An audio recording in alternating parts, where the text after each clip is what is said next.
घुटना, कंधा या कमर, चाहे जैसा हो दर्द, डॉक्टर ऑर्थो आपको देता है दर्द से पूरी आजादी, एक भरपूर जिंदगी।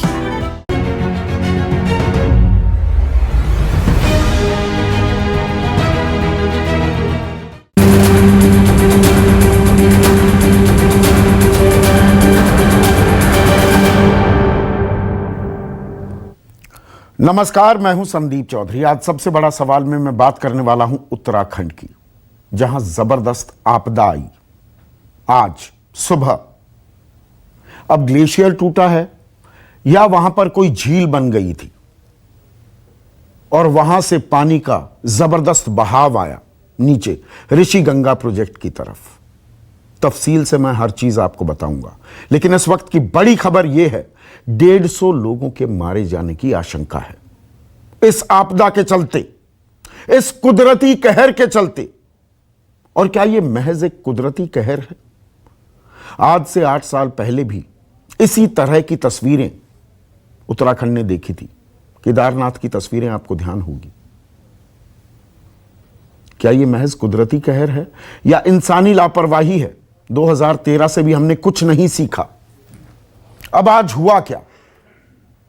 आज ऋषि गंगा नदी, ये मैं आपको तस्वीरें दिखा रहा हूं। ऋषि गंगा नदी में यकायक पानी का बहाव बहुत तेज हो गया। अब कोई ऊपर झील बन रही थी या कोई ग्लेशियर, बर्फ का एक टुकड़ा, बड़ा टुकड़ा, ग्लेशियर का टुकड़ा, वो टूट गया और इसके चलते पानी का वेग, उसकी गति तेज हो गई। ऋषि गंगा नदी पर ही एक ऋषि गंगा पावर प्रोजेक्ट बन रहा है। यह एक निजी कंपनी बना रही है। 11 मेगावाट का यह प्रोजेक्ट है और वहां पर क्योंकि काम चल रहा था तो दोनों तरफ, नदी के दोनों तटों पर मलबा भी था। अब यह मलबे को खींचते हुए ऋषि गंगा नदी का यह पानी, और इस प्रोजेक्ट से लगभग 1-1.5 किलोमीटर नीचे धौली नदी है। धौली नदी मिलती है ऋषि गंगा नदी में, तो पानी का बहाव और तेज हो गया। मजदूर काम कर रहे थे, वो इसकी जद में, इसकी चपेट में आ गए। पानी बहा ले गया उन्हें, मलबे में वो दब गए। और इससे नीचे एक तपोवन पावर प्रोजेक्ट है। ये एनटीपीसी का पावर प्रोजेक्ट है 530 मेगावाट का, जो निजी कंपनी का, प्राइवेट कंपनी का पावर प्रोजेक्ट है। जहां पर सबसे पहले मार पड़ी वो 11 मेगावाट का, और तपोवन पावर प्रोजेक्ट ये 530 मेगावाट का पावर प्रोजेक्ट है। और वहां से पानी और गति पकड़ता चला गया। अभी जो खबर है, कर्णप्रयाग के नजदीक आकर थोड़ा वेग कम हुआ है, पानी की गति कम हुई है, क्योंकि यह सर्दियों का वक्त है। कुदरती कहर में भी कुदरत ने एक रास्ता दिखाया हमें। पानी का जल स्तर कम होता है सर्दियों में, यह गर्मियों में होता तो कर्णप्रयाग, रुद्रप्रयाग सब इस पानी के बहाव में इसकी मार झेलते, इसका दंश झेलते, जैसा 2013 में उत्तराखंड वासियों ने झेला था। केदारनाथ में जबरदस्त भीड़ थी, इसलिए मरने वालों की तादाद बहुत ज्यादा थी। यहां पर भीड़ नहीं थी। यह एक मेहरबानी, यह एक अच्छी खबर इस आपदा में जो हमें मिलती है। अब एसडीआरएफ, आईटीबीपी की टीम मौके पर लगा दी गई है। 200 से ज्यादा जवान आईटीबीपी के लगे हुए हैं राहत और बचाव के काम में। एनडीआरएफ की team, national disaster relief force जो है हमारी, उसके लोग भी लग गए हैं। हेलीकॉप्टर्स की मदद ली जा रही है, वायुसेना को बुलाया जा रहा है। प्रधानमंत्री नरेंद्र मोदी, गृह मंत्री अमित शाह, सूबे के मुख्यमंत्री त्रिवेंद्र सिंह रावत, सबने लोगों से अपील की है केंद्र और राज्य के बीच पूरी तरह से समन्वय बनाने की कोशिश की जा रही है। कंट्रोल रूम बना दिए गए। लेकिन अभी भी अहम सवाल यही है, कुदरत के साथ क्या हम खिलवाड़ कर रहे हैं? जो ये ऋषि गंगा नदी पर प्रोजेक्ट बन रहा है, यह नंदा देवी बायोस्फीयर रिजर्व का हिस्सा है। यह एक बफर जोन है। यहां पर पर्यावरणविद जो एनवायरमेंटलिस्ट हैं वो लगातार कह रहे थे कि नहीं, यहां पर पावर प्रोजेक्ट ना बनाए जाएं, खतरा है।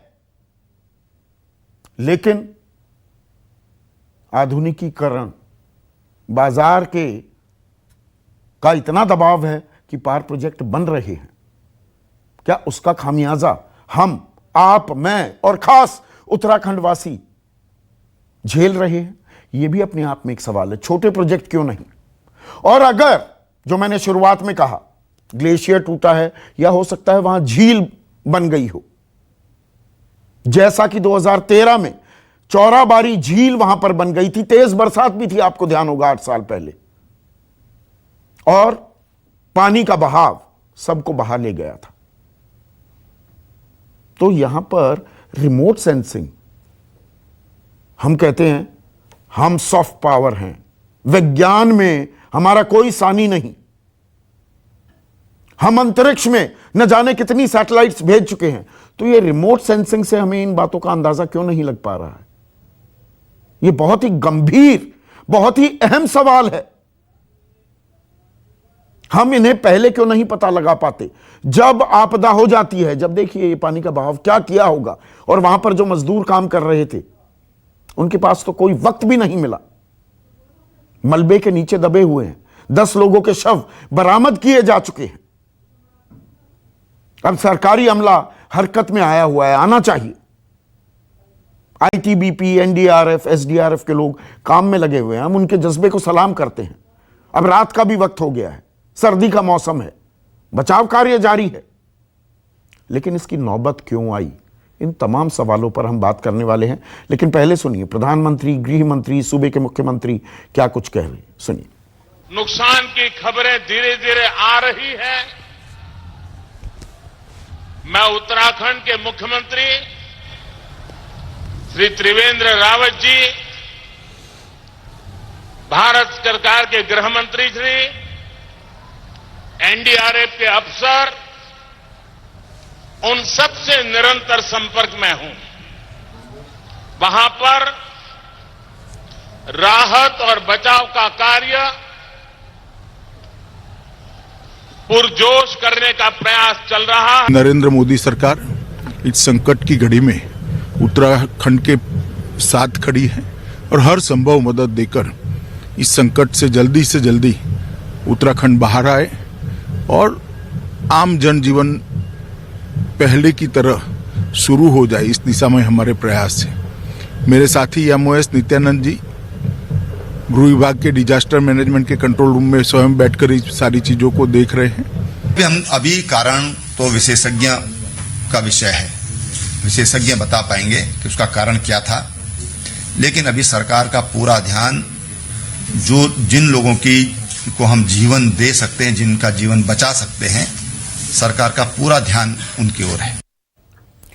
ऐसे में आज का सबसे बड़ा सवाल उत्तराखंड में कुदरती कहर या इंसानी लापरवाही, और 2013 की त्रासदी से हमने कुछ नहीं सीखा क्या? चर्चा में मेरे साथ वीरेंद्र बिष्ट, वरिष्ठ नेता हैं भाजपा के, दर्जा प्राप्त मंत्री भी हैं, सूर्यकांत धस्माना साहब उपाध्यक्ष हैं उत्तराखंड कांग्रेस के, 3 विशेषज्ञ हैं, और साथ में ग्राउंड रिपोर्ट भी कुछ मैं आपको दूंगा।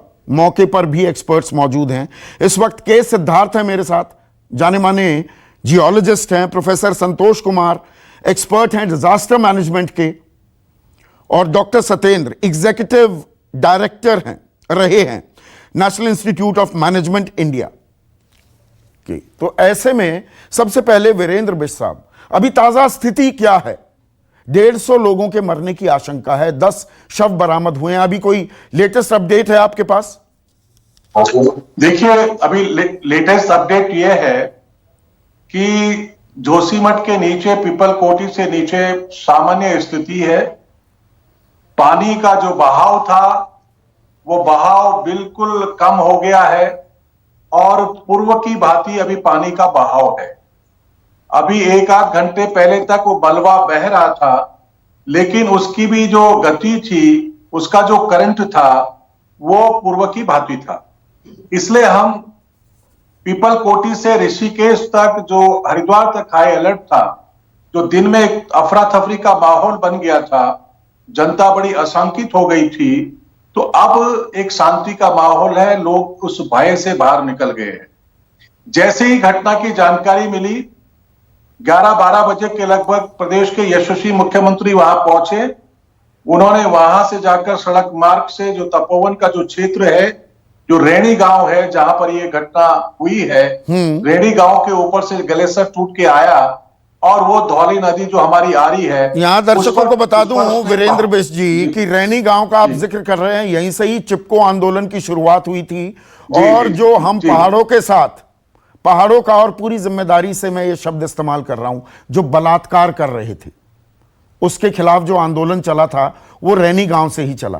मैं ये भी जानना चाहूंगा आपसे, अभी सरकार क्या कर रही है वो तो हम दिखा ही रहे हैं, लेकिन 150 लोगों के मलबे के नीचे दबे होने की, अभी 10 शव बरामद हुए हैं, उसके बारे में अभी, क्योंकि रात का वक्त भी हो गया है, तो राहत और बचाव काम में कितनी दिक्कतें आ रही हैं, और जो ये आंकड़े हैं 150 के करीब लोग शायद मर गए हैं, इसके बारे में कुछ और पुख्ता जानकारी हमें मिल पाई है क्या? देखिए, इसमें जो 125 लोग हैं, अभी उनका चिन्हीकरण किया जा रहा है कि जो उस समय वहां पर लोग थे, वैसे आज अवकाश भी था, लेकिन 125 लोगों की जानकारी अभी हमें पुख्ता रूप से मालूम चली है। दूसरा, जो हमारे ग्रामीण थे, जो भेड़ बकरी चराने वाले लोग थे, कुछ महिलाएं भी हैं, कुछ पुरुष भी है, अभी वो मिसिंग है। सरकार उनकी पूरी खोज कर रही है। जो 7 शव थे उनको निकाल दिया गया है। अभी हमारे 2 पुलिस के कर्मचारी भी अभी मिसिंग है, उनकी जानकारी हमारे पास नहीं मिल पा रही है। 125 अभी मिसिंग है, आप ये कह रहे हैं? जी, 125 लोग मिसिंग हैं। जी जी जी जी। अच्छा, आपने ये कहा, ये अच्छी खबर आपने बताई कि अब पानी का जो वेग है, बहाव है, वो नॉर्मल हो गया है, सामान्य हो गया है, अब इतनी घबराहट की जरूरत नहीं है। आपने जोशीमठ का भी जिक्र किया, पर मैं 2013 का जो सवाल उठा रहा हूं वीरेंद्र बिष्ट, और आप लोगों ने तो वो दंश झेला है 2013 का। 2013 में जो चौराबाड़ी झील फटी थी, तेज बरसात भी थी, कितने लोग मरे थे। ये तो कुदरती कहर तो है ही, लेकिन भगवान का यह शुक्र रहा कि यह सर्दी का मौसम था, नदियों में पानी का बहाव उतना तेज नहीं होता, उतना पानी ही नहीं होता, तो एक बड़ी त्रासदी से हम बच गए हैं। यह त्रासदी है, 125 लोग अभी लापता हैं। बहुत बड़ी फिगर है ये अपने आप में, पर यह भयावह हो सकता था मंजर। गलत तो नहीं कह रहा? बिल्कुल आप सही कह रहे हैं। भगवान बद्री केदार की कृपा रही है कि हम भयानक त्रासदी से अभी अपने को कुछ बाहर निकाल पाए हैं, लेकिन जो हमारे बीच से जो साथी हैं, हमारे यहाँ के जो कर्मचारी थे, जो दैनिक श्रमिक थे, वो हमारे बीच में नहीं है। ये दुखद घटना है। हमारे जो पुल थे, जो झूला पुल थे, जोशीमठ से ऊपर हमारे 4 झूला पुल क्षतिग्रस्त हुए हैं, और भगवान बद्री की कृपा रही कि जोशीमठ और जो बद्रीनाथ मार्ग को जोड़ने वाला पुल है, मेन पुल है, उसके नीचे से ही ये जो पानी का वेव है वो निकला है। हमारा वो पुल जो मेन हाईवे है बद्रीनाथ जाने का, वो बाधित तो नहीं हुआ है, सिर्फ वो अभी मलबा वगैरह आया है, उसको हम साफ कर रहे हैं। और सबसे बड़ी बात थी कि जो दिन में हमने खाली कर दिए थे गांवों को, सड़क के किनारे जो बाजार थे, दुकानें थी, उनको अलर्ट कर दिया था, तो एक जो अफरा तफरी हो गई थी, अब लोगों में शांति है। अच्छा है, लोगों में शांति है। दिन में तो अफरा तफरी का माहौल था। जी। भगवान बद्री की कृपा का आपने जिक्र कर दिया, कुदरती कहर की बात तो मैंने कर दी, अब इंसानी लापरवाही पर भी आ जाते हैं वीरेंद्र बिष्ट जी। ये जो ऋषि गंगा नदी पर निजी कंपनी का 11 मेगावाट का पावर प्रोजेक्ट है, ये नंदा देवी बायोस्फीयर रिजर्व के बफर जोन में आता है। पर्यावरणविद लगातार कह रहे हैं कि यहां पर ऐसे प्रोजेक्ट नहीं बनने चाहिए। गलत तो नहीं कह रहा मैं? फिर भी ये बन रहे हैं। बिल्कुल, आप बिल्कुल सही कह रहे हैं, बिल्कुल सही कह रहे हैं। और मैं इस समय फॉरेस्ट विभाग की जिम्मेदारी में भी हूं, और जो हमारी चिंता हमेशा रहती है कि इस तरीके की घटनाएं ना हो, जलविद्युत परियोजनाएं जो बन रही हैं, लेकिन सरकार की बाध्यता भी है, विकास के लिए आवश्यक भी है, सुप्रीम कोर्ट की गाइडलाइन भी रहती है, छोटे प्रोजेक्ट बनाइए। बाध्यता क्या है? बाध्यता है, विकास करना है, तो इस तरह के कुदरती कहर कहकर बात को दबा दिया जाए। इंसानी लापरवाही भी कहीं ना कहीं इस खौफनाक मंजर के लिए जिम्मेदार है कि नहीं? देखिए, जब कंक्रीट के जंगल खड़े हो रहे हैं, मैं बहुत स्पष्टवादी व्यक्ति हूं, जब हम कंक्रीट के जंगल खड़े कर रहे हैं तो निश्चित रूप से ये संभावनाएं बनी रहती हैं। इन संभावनाओं से हम पीछे नहीं हट सकते हैं। जो सामने हो रहा है, दिख रहा है, आप भी देख रहे हैं, संभावनाएं नहीं, ये आशंकाएं रहती हैं। संभावना सकारात्मक शब्द है। मैं तो आपके माध्यम से, और माननीय मुख्यमंत्री जी ने भी एक अनुरोध किया है कि जो शुरुआत में धौली गंगा के सामने जो वेव आया था, जो उसने तबाही मचाई थी, उस वीडियो को ज्यादा दिखाया ना जाए। हमने सोशल मीडिया के लोगों से भी अनुरोध किया है, उससे पूरे देश और विश्व में लोगों में सनसनी फैल गई है। नहीं, हम सनसनी नहीं फैलाते हैं, हम सनसनी कतई नहीं फैलाते हैं वीरेंद्र बिष्ट जी। हम जो खबर है उसे बताते हैं और ना हम चीखते चिल्लाते हैं। और यहां पर आपसे ही इसीलिए शुरुआत की ताकि फैक्चुअल पोजीशन आए कि अब नदी के पानी की जो गति है वो नॉर्मल हो गई है, सामान्य स्तर पर आ गई है, कोई जल स्तर नहीं बढ़ा है। तो जोशीमठ वगैरह इलाके में ऋषिकेश की तरफ कोई ऐसी बड़ी दिक्कत नहीं है। लेकिन मैं स्वयं चमोली और नंदप्रयाग के बीच में हूं। जब से यह घटना हुई है तो मुख्यमंत्री जी ने मुझसे कहा था कि आप उस एरिया को रेकी करते रहिए। मैं इस समय भी आपसे बात कर रहा हूं, नंदप्रयाग से कर रहा हूं। ठीक है, जबकि लोगों में चिंता रहती है कि आप यहाँ क्यों नहीं, आप काम कर रहे हैं, पर ये काम करने की, एक मिनट, काम करने की सूर्यकांत धस्माना साहब नौबत क्यों आती है? ऐसी आपदा बार बार क्यों हो रही है? आपकी सरकार थी 2013 में, आपसे सवाल पूछे गए और सीधे और तीखे सवाल पूछे गए। आज की तारीख में कुदरती कहर कहकर क्या हम इस बात से पल्ला झाड़ लें? ये इंसानी लापरवाही नहीं है क्या? 2013 से हमने कुछ नहीं सीखा? अभी भी वहां पर पावर प्रोजेक्ट बनाए जा रहे हैं। वीरेंद्र बिष्ट कह रहे हैं नहीं बनने नहीं चाहिए, पर विकास भी है। सुप्रीम कोर्ट के भी डायरेक्टिव्स का इन्होंने हवाला दे दिया। छोटे प्रोजेक्ट बनाइए ना, वहां पर विकास के नाम पर आप कुदरत के साथ खेलेंगे तो गुस्सा भी झेलना पड़ेगा ना। संदीप जी, आज बहुत हमारे लिए बहुत चिंता का एक कारण जो घटना आज घटित हुई है, हमें 2013 का परिदृश्य याद आ गया, जो भयंकर त्रासदी, मैं समझता हूँ सदी की सबसे बड़ी त्रासदी जिसको हम कह सकते हैं, जिसको केदारनाथ त्रासदी के नाम से भी जाना जाता है। लेकिन वो केवल केदारनाथ में नहीं थी, लगभग 35,000 वर्ग किलोमीटर क्षेत्र प्रभावित हुआ था 2013 की आपदा में। आज जब ये सुबह 9 और 10 बजे के बीच में घटना घटी और उसकी सूचनाएं जैसे आई, तत्काल वीडियो भी आ गई, तो देख करके दिल दहल गया। क्योंकि 2013 में मैं स्वयं पूरे क्षेत्र में गया था जहां ये आपदाएं आई थी। दिमाग में बहुत चिंता थी। ये आपने जो शुरू में इंट्रोडक्टरी जो आपने पूरा इस आज की जो डिबेट है उसमें जो आपने बताया, ये बात सच है कि ये मौसम ऐसा है जिसमें उत्तराखंड की नदियों में पानी का जलस्तर कम रहता सर्दियों में। अगर यही मौसम गर्मियों में होता है, बारिश में होता, तो तबाही बहुत भयंकर लेवल की होती। बिल्कुल, ये ईश्वर की कृपा है। और दूसरी बात ये कि दोपहर, ये सुबह हुआ, जो हमारी 2013 की आपदा थी वो रात में हुई और उसका जो परिणाम था वो सारा देश और दुनिया जानती। आपने जो बात कही उस बात से मैं पूरी तरह से सहमत हूं और मैं शुरू से मेरा ये मानना रहा है, क्योंकि हमारा जो उत्तराखंड है ये हिमालय का मध्य भूभाग है और ये शैशव काल में है। अगर आप तमाम जियोलॉजिस्ट से बात करेंगे, भूगर्भीय वैज्ञानिकों से बात करेंगे, तो ये भूभाग जो है अभी बनावट इसकी पूरी नहीं हुई, कई हजार वर्ष लगेंगे इसकी बनावट पूरी होने में। और क्योंकि इसकी बनावट पूरी नहीं हुई, तो इसमें जो भूगर्भीय हलचलें हैं, तमाम जो इसमें बनावट का जो इसका प्रक्रिया है, जो हिमालय के बनावट की प्रक्रिया है, उस प्रक्रिया में मैं समझता हूं कि चाहे भूस्खलन हो, चाहे भूकंप हो, हमने 90 के दशक में 1991 में और 1999 में 2 बड़े भूकंप देखे। बिल्कुल देखे। काशी का भूकंप हमने देखा और हमने चमोली का भूकंप भी देखा 99 में। और इसके अलावा अगर आप छोटी मोटी घटनाएं देखें, हर वर्ष मोरी उत्तरकाशी से लेकर के और मालपा उस बॉर्डर तक एक पूरा स्ट्रेच है जहां तो यही तो बात है सूर्यकांत धस्माना साहब कि हम सबक नहीं सीख रहे हैं। 90 के दशक की बात की, 2013 की बात की, आज हम 2021 में हैं। मौके पर ही अतुल सती मौजूद हैं। अतुल सती साहब एक्सपर्ट भी हैं इस फील्ड के। अभी अतुल सती साहब आप कहां पर हैं और वहां पर हालात क्या हैं?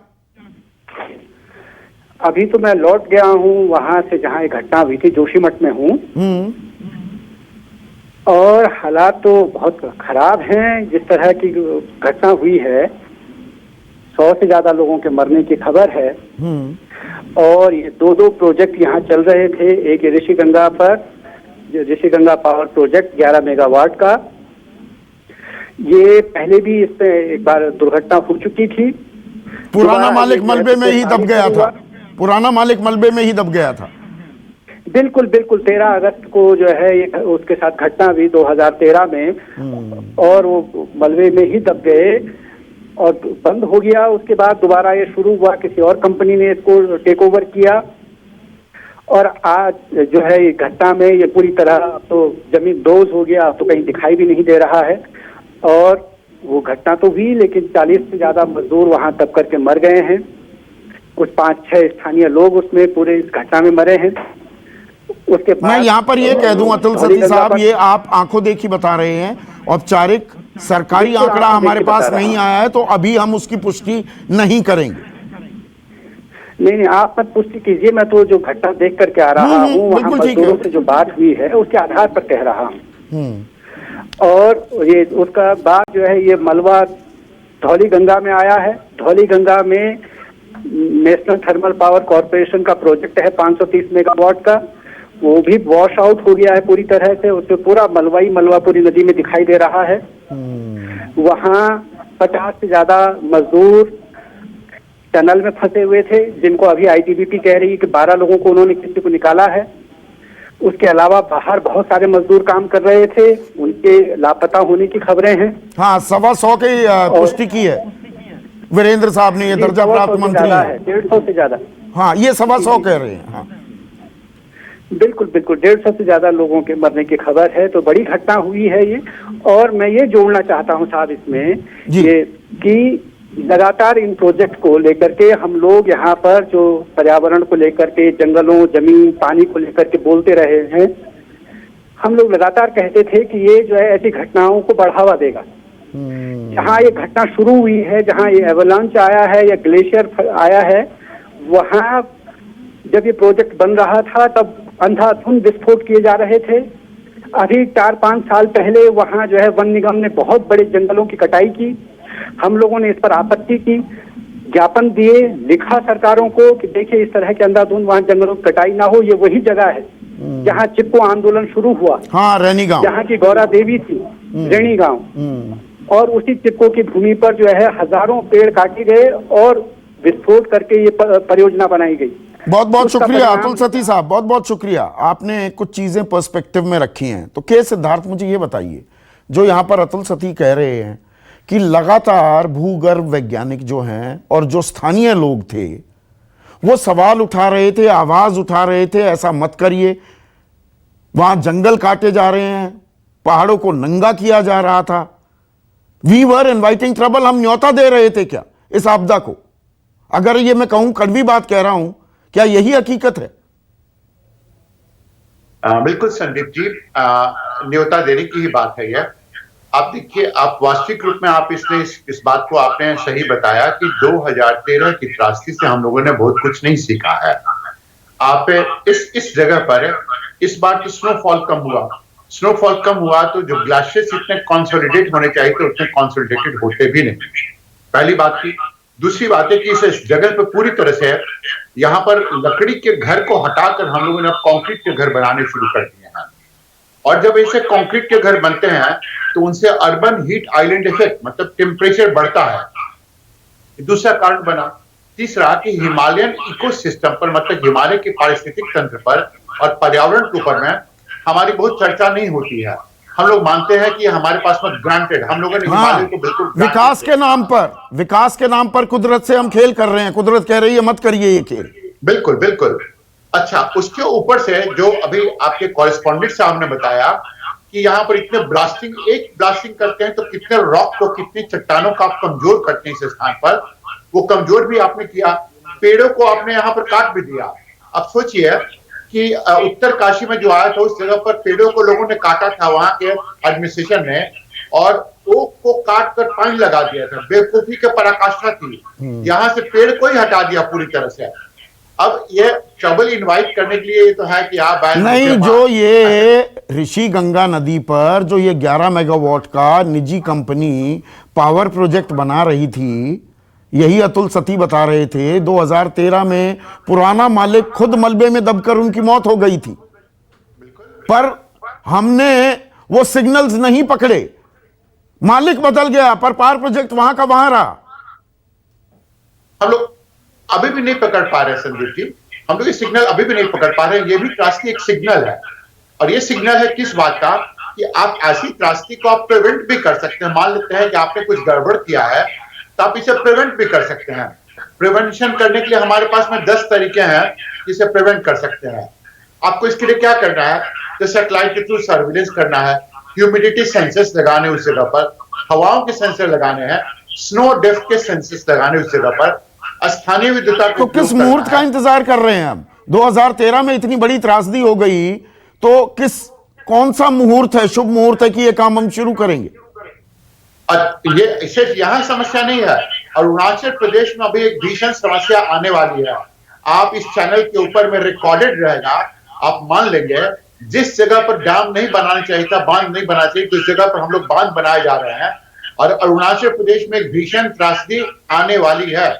यहाँ पर तो आई ही आई, और सेंट्रल हिमालयन जोन, जैसा कि मंत्री जी ने भी कहा, बीजेपी से आपके प्रवक्ता भी ने कहा, कि सबसे अनस्टेबल जोन है पूरे के पूरे हिमालय का, और इस जगह पर अगर हम लोग ऐसा काम करते हैं तो जाहिर है समस्या होनी ही होनी है इस जगह पर। डॉक्टर सत्येंद्र, मुझे ये बताइए, जो बात अभी के सिद्धार्थ भी कह रहे थे, रिमोट सेंसिंग, हमारी इतनी सैटेलाइट्स अंतरिक्ष में हैं, हम रिमोट सेंसिंग के जरिए या तो कहीं ना कहीं झील बनी होगी, आप मुझे बताइए, या तो झील बनी होगी या ग्लेशियर का कोई हिस्सा टूटा जिससे पानी का वेग बढ़ा, तो उसको हम चिन्हित क्यों नहीं कर पाए? हमें पहले क्यों नहीं पता लग पाया? इसीलिए तो हम सैटेलाइट्स बनाते हैं ना। जी नहीं, संदीप जी, सबसे पहले तो मैं कहना चाहूंगा कि मैं एक जियोलॉजिस्ट भी हूं, एक फॉरेस्टर भी हूं, और पिछले 25 साल से आपदा प्रबंधन में काम कर रहा हूं। इंडियन फॉरेस्ट सर्विस का मैं मेंबर हूं जी। तो इन चीजों को बड़े सिस्टमेटिक वे में मैंने एनालाइज किया। 2013 में मैं एनआईटीएम का जब डायरेक्टर था, तो हमने पूरी विस्तृत तौर से एक रिपोर्ट तैयार की थी, जिसको कि मैं दोबारा दिखाना चाहूंगा। ये रिपोर्ट है उत्तराखंड डिजास्टर 2013। दिख रहा है? जी बिल्कुल दिख रहा है। हाँ, तो इसके अंदर कम से कम 25 रिकमेंडेशंस हमने दिए थे गवर्नमेंट को, जिसमें मुझे खुशी है कि पर्टिकुलरली जो रिकमेंडेशंस थे, जो रिस्पांस से संबंधित थे, उन पर काफी अमल हुआ है। हमारी रिस्पॉन्डिंग जो फोर्स है, जो हमारी रिस्पॉन्डिंग जो तरीके हैं, जो स्ट्रेटेजी है, वो काफी अच्छी हो गई, और यही कारण है कि आज रिस्पांस बड़ा इफेक्टिव, एफिशिएंट, टाइमली और कम्युनिकेशन बड़ा अच्छा रहा है। बट सबसे जो बड़ी जो कमजोरी है, वो कमजोरी है कि हम लोगों ने पर्यावरण को, इकोलॉजी को, एनवायरनमेंट को ध्यान में रखते हुए डेवलपमेंट को नहीं कर रहे हैं। अब आपने जो ये सैटेलाइट की बात की, ये बहुत ही रेलिवेंट है, और सर्टेनली इसके लिए मॉनिटरिंग की आवश्यकता है कि जो हमारे जो इमेजेस हैं, सैटेलाइट इमेजेस हैं, उसको कंटिन्यूअस यदि हम मॉनिटरिंग करेंगे तो इस चीज को हम देख सकते हैं, इस चीज को परख सकते हैं। नहीं, ये तो हमारे पास संसाधन है ना डॉक्टर सत्येंद्र। अपर कैचमेंट एरिया जो होता है, मैं थोड़ा टेक्निकल शब्द इस्तेमाल कर रहा हूं, एक minute hold on doctor Satyendra, मैं थोड़ी टेक्निकल टर्म इस्तेमाल कर रहा हूं और सरल भाषा में दर्शकों को भी समझाइएगा। जो ये अपर कैचमेंट एरिया में क्या डेवलपमेंट हो रही है, कोई झील बन रही है, कोई ग्लेशियर टूट रहा है, इन्हीं को ट्रैक करने के लिए होती है ना सैटेलाइट्स। बिल्कुल बिल्कुल बिल्कुल, पर हम नहीं कर पा रहे हैं, तो कहीं ना कहीं हाँ, हमारी व्यवस्था दुरुस्त नहीं है। ये एक ट्रैकिंग का प्रॉब्लम है। ट्रैक हम कंटिन्यूस नहीं कर पा रहे हैं because it need a very minutely tracking. तो minute tracking, professor Santosh Kumar, minute tracking is the need of the hour. वो तो हमें करनी पड़ेगी ना, हम क्यों नहीं कर पाते हैं ट्रैक? देखिए, ऐसा है कि इस क्षेत्र में, खास करके ग्लोफ के क्षेत्र में, जो ग्लोफ का क्षेत्र है, जो आप कह रहे हैं अपर कैचमेंट में, जहां पे संभावनाएं हैं glacier lake outburst related flood से, इसमें ये पूरे हिमालय के कैचमेंट में एक बड़ी गंभीर विषय है। और इसको लेके मैं भी निदेशक था पूर्व में सार्क डिजास्टर मैनेजमेंट सेंटर का। तो उस समय जो एक साझा एक नीति बनी थी कि ग्लेशियर को मैप किया जाए और मैप करने के बाद उसका ट्रैक किया जाए, मॉनिटरिंग की जाए, क्योंकि इस तरह की जो बर्स्ट होती है चीजें, खास करके नेपाल, भूटान और हिंदुस्तान की बात है, तीनों जगह की, इसमें ये इश्यूज बहुत इंपॉर्टेंट है। और इसके लिए 4-5 चीजों को मॉनिटरिंग की बात हुई थी। वन इज द ग्लेशियर को मैप करना, पहली बात ये कि हमारे पास कितने ग्लेशियर्स हैं हमारे ऊपर के कैचमेंट में।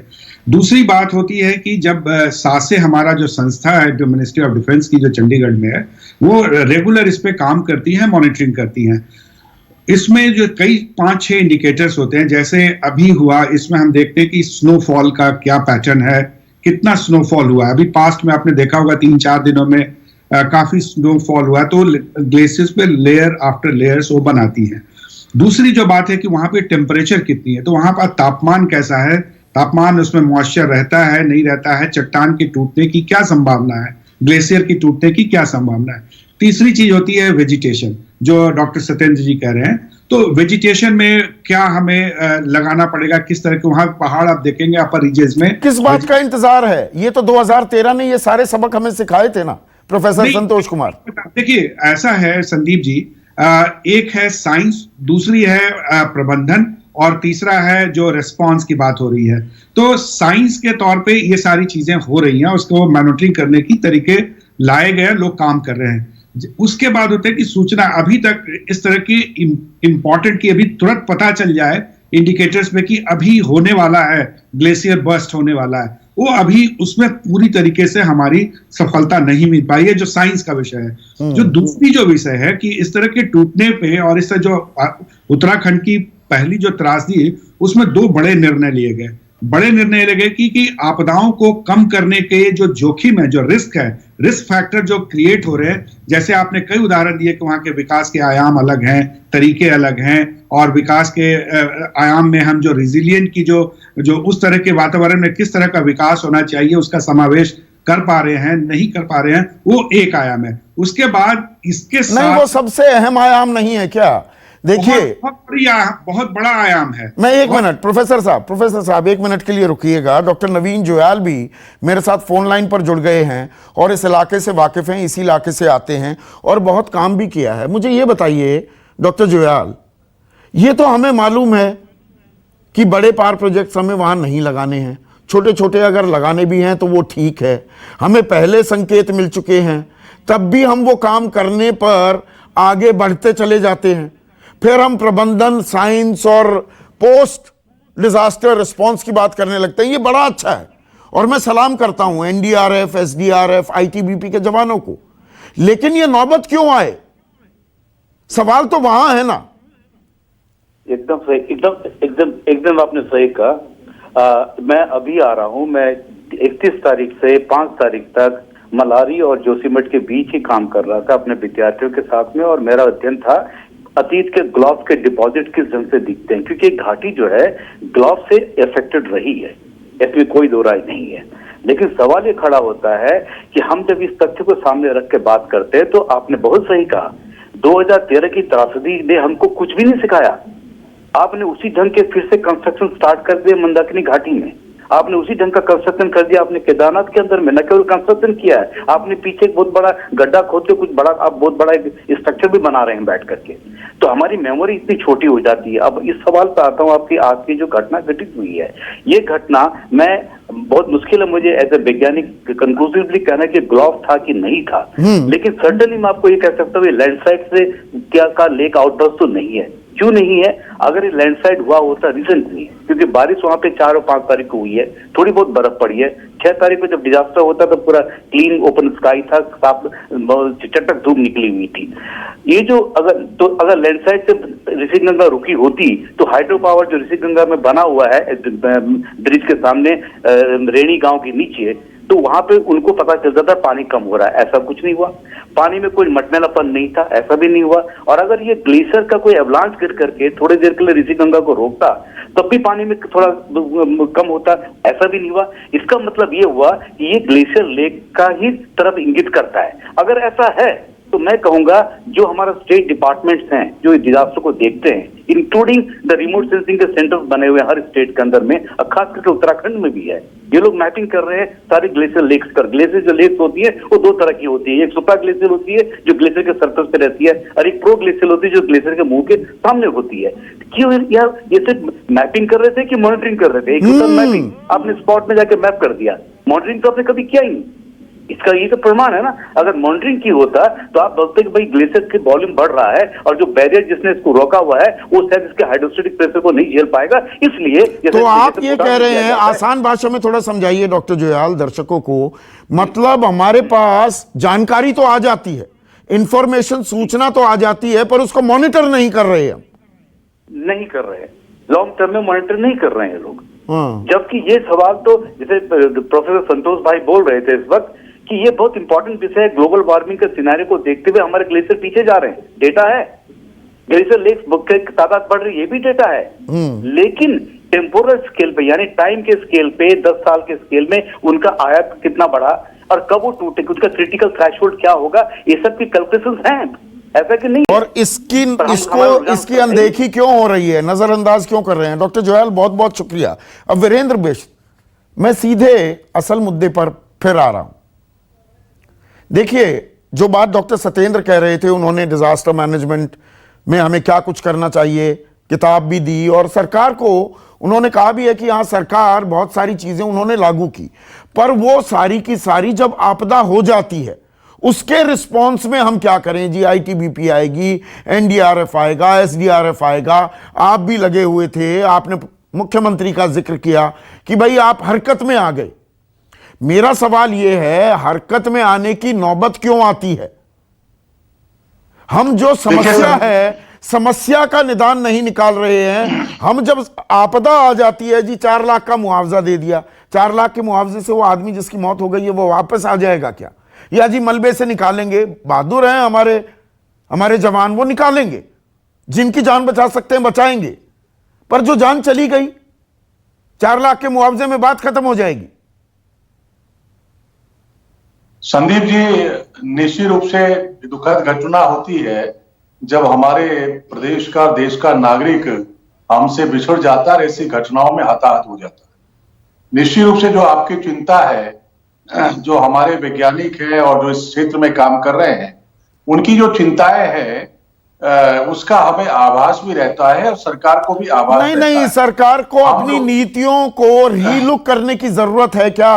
कुदरत के साथ खेलोगे। यहां पर के सिद्धार्थ कह रहे थे, अरुणाचल में भी एक बड़ी त्रासदी की तैयारियां हो रही हैं। ये विकास के नाम पर जो हम लगातार जंगलों को, पहाड़ों को कंक्रीट जंगल बनाए जा रहे हैं, इस पर हमें दोबारा से विचार विमर्श करने की जरूरत आ गई है क्या अब इस त्रासदी के बाद? नहीं, देखिए, त्रासदी आती है, उसका कुछ ना कुछ कारण होता है, और त्रासदी ऐलान करके नहीं आती है, अकस्मात आती है।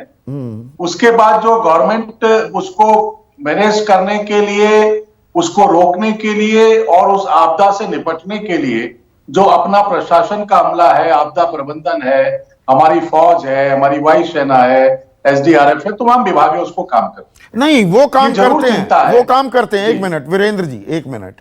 लेकिन सूर्यकांत धस्माना, जो वीरेंद्र साहब ने कहा कि नहीं आपदा कोई ऐलान करके, घोषणा करके थोड़ा आती है, पर हम तो न्योता दे रहे हैं ना, आ बैल मुझे मार।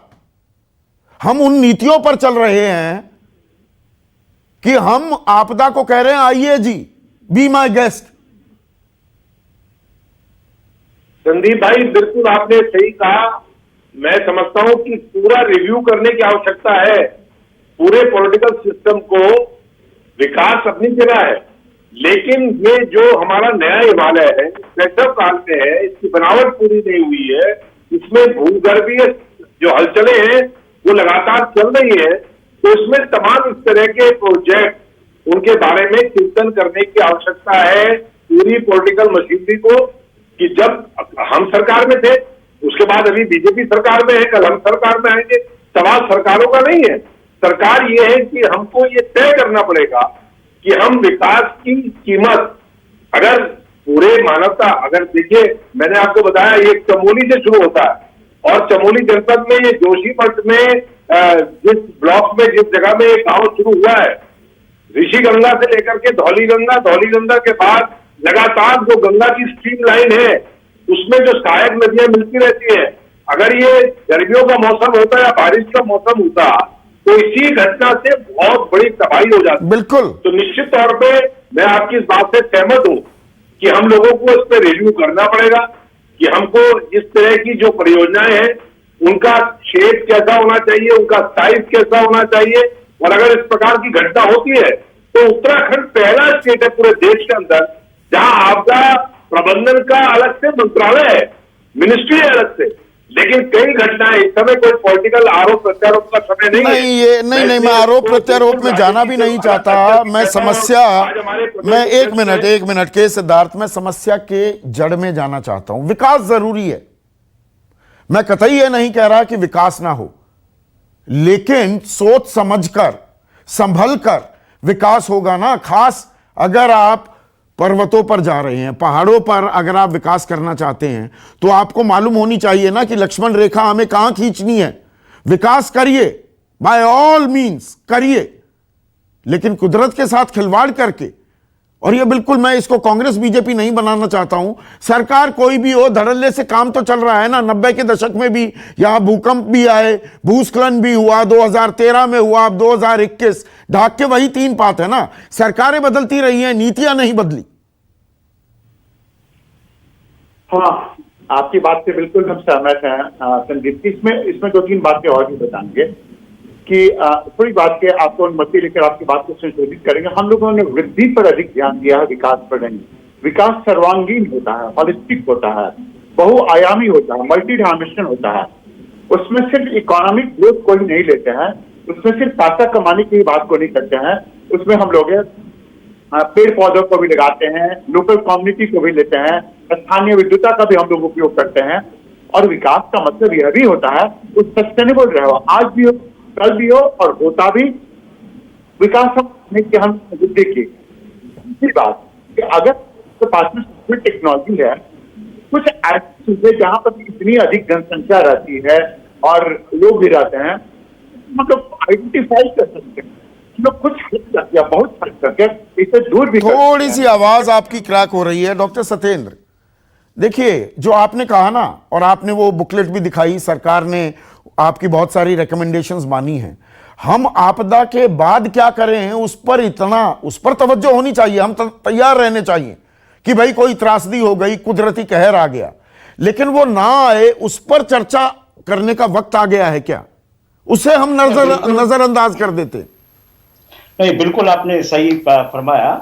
और मैं तो बिष्ट साहब से ये अनुरोध करूंगा, वीरेंद्र बिष्ट जी से, कि जो हमारी जो रिकमेंडेशन है, गवर्नमेंट की रिकमेंडेशन है, कोई प्राइवेट बॉडी की नहीं है, एक national institute of disaster management की रिकमेंडेशन है। इस रिकमेंडेशन को कृपया पूरी तरह से उसको पे मनन किया जाए, उस पर ध्यान दिया जाए और इस पे डिस्कशन किया जाए। नहीं डॉक्टर सत्येंद्र, क्यों नहीं किया जाता? देखिए, आपने बहुत इंपॉर्टेंट बात कही है, national institute of disaster management. सरकार की संस्था ये बात कह रही है। सूर्यकांत धस्माना साहब ने कहा कि उत्तराखंड इकलौता राज्य है जहां पर डिजास्टर मैनेजमेंट मिनिस्ट्री है। तो भाई आपका कोई ये संगठन, ये यूएन का संगठन या कोई एमनेस्टी इंटरनेशनल है कि सरकार उसका संज्ञान नहीं लेती? पूरी रिपोर्ट का संज्ञान क्यों नहीं लिया जाता? हमारी ही रिपोर्ट है, हमारी ही सरकारें हैं, उत्तराखंड की सरकार भी हमारी है, केंद्र की सरकार भी हमारी है, और ये लोग जो मरे हैं वो भी हमारे हैं। मैं तो ये कहूंगा संदीप जी कि हर एक डिजास्टर कोई लेसन्स देता है, हर एक सबक कुछ छोड़ के जाता है, सबक पे काम करने की आवश्यकता है। यदि उन सबक से हम कुछ सीख सकते हैं तो सर्टेनली हम डिजास्टर को आगे कम कर सकते हैं। अभी हमारा रिस्पांस का काम अच्छा हो रहा है, मिटिगेशन और प्रिवेंशन का जो काम है, जो रोकथाम का काम है, उसके न्यून करने का काम है डिजास्टर के रिस्क को, उस पर ध्यान देने की आवश्यकता। और ये तभी ध्यान दिया जा सकता है, जैसे सिद्धार्थ जी ने बताया, कि डिजास्टर मैनेजमेंट जो है डेवलपमेंट के साथ में पूरी तरह से मिलके चले, दोनों एक ही। लेकिन अभी क्या हो रहा है कि दोनों अलग अलग डायरेक्शन में जा रहे हैं। अगर मान लीजिए तो ये बड़ी कॉमन सेंस की बात है। अब 1 मिनट है मेरे पास। कॉमन सेंस की बात है प्रोफेसर संतोष कुमार, लेकिन वो कहते हैं ना, common sense is not so common. हम बेसिक बातों को कहीं ना कहीं भूल जाते हैं। और मैं आपसे फिर एक आखिरी सवाल, कड़वा सवाल पूछना चाहूंगा। 2013 से हमने कुछ नहीं सीखा, 2021 से कुछ सीखेंगे आपको लगता है? देखिए 2013 में भी सीखा है संदीप जी, ऐसी बात है। पूरे स्ट्रक्चर ढांचे में पहली बार ये 15वीं जो वित्तीय फाइनेंस कमीशन आया है और एलोकेशन किया है जोखिम को कम करने के लिए। डिजास्टर के पहले सारे जो काम करने हैं उसके लिए धन का भी उन्होंने व्यवस्था, रिसोर्स के allocation first time in the history of Indian financial system में हुआ है। तो इसमें कई प्रावधान किए गए हैं जो जोखिम को, पूर्व की जोखिम को कम करने, स्ट्रक्चर में, इंफ्रास्ट्रक्चर में, और हर विभागों को ये जिम्मेदारी दी गई है कि अपने अपने विभागों के जो कार्य हो रहे हैं, इंफ्रास्ट्रक्चर डेवलपमेंट हो रहे हैं, उसको अकाउंट फॉर करें और जहां भी इन्वेस्टमेंट हो रहा है उसको प्रोटेक्ट करें। इसका मतलब रिजिलियंट इंफ्रास्ट्रक्चर आप डेवलप करें, ना कि और इसी तरह से जो नेशनल प्लान हमारा बना है भारत सरकार का भी, उसमें हर विभागों को हर तरीके से उनको जिम्मेदारी दी गई है कि आपको ये अपने अपने जोखिम को कम करना है। तो ये साझा रूप से जब तक नहीं लगेंगे रिस्क को रिड्यूस करने, पहले ये बात होती थी कि हमारे पास धनराशि नहीं है, रिसोर्सेस नहीं है, लेकिन दोनों तरीके के मापदंड दिए गए कि एक तो धनराशि की उपलब्धता कराई गई है सारे स्टेट्स को, हर स्टेट को अलग अलग रूप से धनराशि दी गई है मिटिगेशन के लिए, और दूसरी जो बात कही गई कि हर विभाग को जो भी अपना काम कर रहा है उनको रिस्क अपने धनराशि से, अपने बजट में। मतलब अगर मैं ये कहूं कि कहने को कागजों में बहुत काम हो रहा है, लेकिन अभी भी कुदरती कहर जो है वो हमारा पीछा नहीं छोड़ रहा है। सिर्फ कुदरती कहर हो तो समझ में आता है। अब जलजला आ गया, भूकंप आ गया, हम कुछ नहीं कर सकते, लेकिन यहां पर जो हुआ है उत्तराखंड में, क्या हम इसे रोक सकते थे? क्या हम उसके लिए तैयार थे, या हम कुदरत के साथ खेल भी रहे हैं? ये इंसानी लापरवाही ज्यादा है, कुदरती कहर कम है क्या? ये थोड़े ऐसे कड़वे सवाल हैं। सब सरकारों को, केंद्र सरकार हो, राज्य सरकार हो, सबको सोचना होगा ताकि मासूम लोगों की जान ना जाए। इसी उम्मीद के साथ अभी के लिए बस इतना ही। नमस्कार। खास जड़ी बूटियों से बना पेट सफा आयुर्वेदिक चूर्ण आज ही ले आएं। पेट सफा पहली रात से ही असर दिखाता है और इसकी आदत भी नहीं पड़ती। पेट सफा, हर रोग दफा।